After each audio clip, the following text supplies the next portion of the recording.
This is Kenny with New York Liberty Fan TV, and I'm here with Ariel Chambers.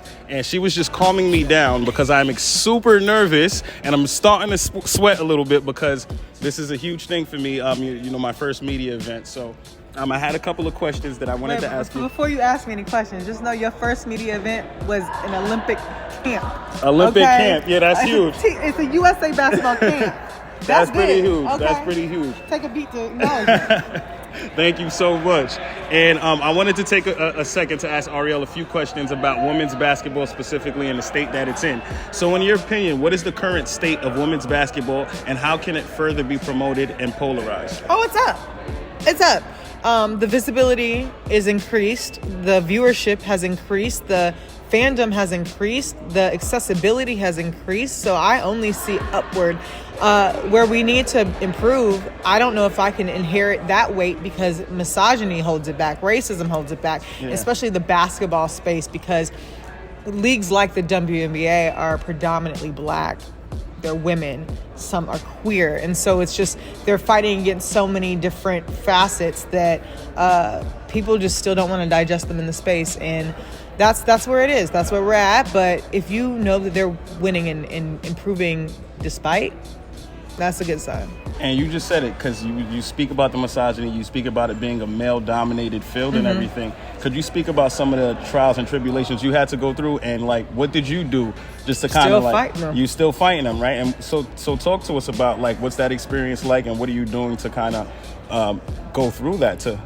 Candidly, it's like kind of like being a punching bag, but growing up as a black woman, especially in this country, you develop a shield of resilience and almost like a repellent that you can not only bounce back, but not absorb the weight of those punches. And so with me, I'm constantly convincing people why investing in women's sports is essential, despite the numbers showing why it's essential. You have to over-explain why somebody should put the money towards it, despite the return on investment being there.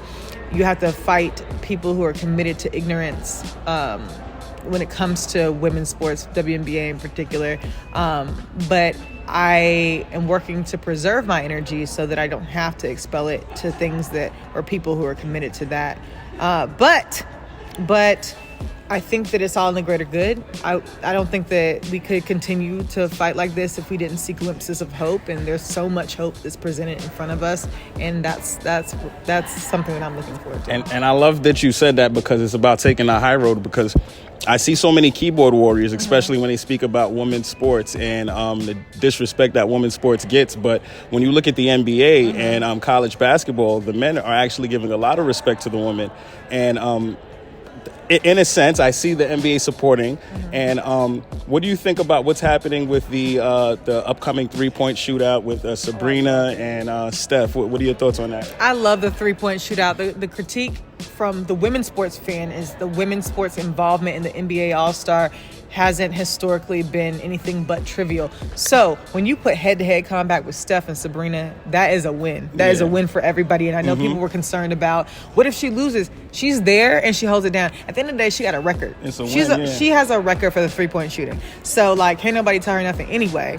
But seeing them go head-to-head without any type of like in golf terms, any type of handicap, that's going to be dope to watch. It is going to be dope to watch. And speaking of the three-point competition, because the women have been holding it down. Sabrina holds the record. Allie Quigley has won it 4 times, something that hasn't been done at all. So who do you think is going to win that one? Between Steph and Sabrina? Sabrina. Yeah. Sabrina, hands down. You already heard it here, guys. Sabrina, hands down. 1 second. You think I'm going to go against the women? We're not going against the women. Not at all. Can you share some of your favorite success stories or inspiring moments from the world of women's basketball? Arike's game winner to get her national championship in 2018 was dope. The parity that we see now, any given night, anybody can get this work, is dope. Candace Parker's 2016 championship, naked with that putback, and just Candace crying and saying this one's for Pat. Dope. We have the rebuild of the New York Liberty, seeing a resurgence of excitement around New York basketball. Dope. I know you're a Liberty guy, but the Aces going back to back. What? Yeah, that was dope. What? That was dope. And looking at three-peat. And I see Asia Dope. Wilson. She looks like she's in peak. And peak Asia Wilson form. being able to go from athlete to author to entrepreneur to just overall amazing human. Dope. Dope. You heard it here So, first. all the Absolutely sports dope. moments. Absolutely And dope. honestly, I'm looking across the court. Y'all can't see it. Alyssa Thomas having the year that she had, all them triple doubles. Dope.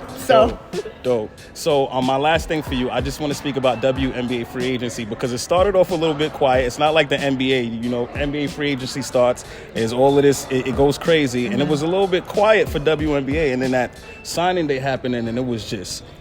everything just went crazy. So what are your thoughts on WNBA free agency? What are your thoughts on Nneka's news? Where do you think she go? Like, talk to me about that. So I don't necessarily think it was silent. I think that this year players and teams tried to roll it out the way they wanted to, and that's good. That's good if that's their choice, and great. But this movement is great for the league as well because it doesn't let anybody get too comfortable.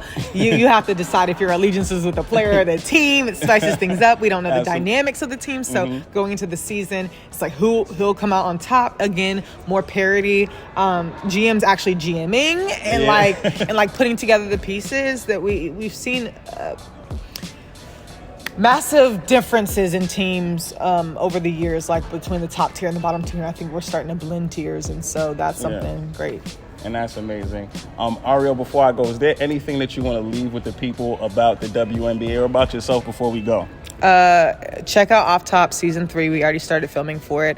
It's on the WNBA app, and the WNBA is so important. So important. Thank you guys so much. Appreciate you. Thank you, Ariel.